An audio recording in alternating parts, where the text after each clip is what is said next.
এই ছোট মানুষ যারা হাত থেকে লেখালেখি করার মতো বুঝতে নয়, জানলার পাশে যারা আছে ওই ছেলেটাকে করে যাবে ও লেজার লাইন করে, আবার হলো বলতো করে যাওয়ার ইচ্ছা আছে, ওরা নিয়ে সরাই দিতে কি দুতলায় দিকে সে একটা লেজার লাইন কিনছিল হুজুরে দেবে, এটা তার টার্গেট।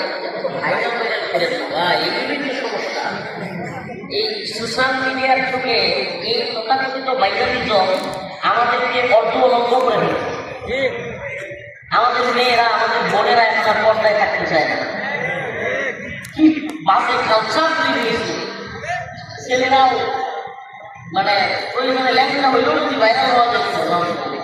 আল্লাহ তাআলা আমাদেরকে তথাকথিত ভাইরালিজম থেকে হেফাজত করুন, এই বেহায়াপনা অশ্লীলতা থেকে হেফাজত করুন।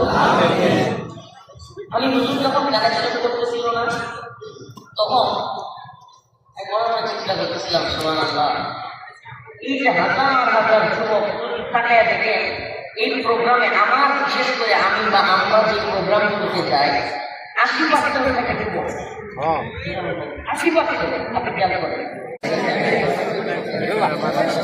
এই ছোট মানুষ যারা হাত থেকে লেখালেখি করার মতো বুঝতে নয়, জানলার পাশে যারা আছে ওই ছেলেটাকে করে যাবে ও লেজার লাইন করে, আবার হলো বলতো করে যাওয়ার ইচ্ছা আছে, ওরা নিয়ে সরাই দিতে কি দুতলায় দিকে সে একটা লেজার লাইন কিনছিল হুজুরে দেবে, এটা তার টার্গেট। ভাইরাল ভাইরাল করে দেওয়া এই বিভিন্ন সমস্যা এই সোশ্যাল মিডিয়ার যুগে এই তথাকথিত ভাইরালিজম আমাদেরকে অর্থ অলঙ্ঘ করে দিচ্ছে। আমাদের মেয়েরা আমাদের বোনেরা একটা পর্দায় থাকতে চায় না, কি বাসে কালচার তৈরি হয়েছে। ছেলেরাও মানে প্রয়োজনে লেখাপড়া হইলেও যদি ভাইরাল হওয়া যাচ্ছে। আল্লাহ তাআলা আমাদেরকে তথাকথিত ভাইরালিজম থেকে হেফাজত করুন, এই বেহায়াপনা অশ্লীলতা থেকে হেফাজত করুন।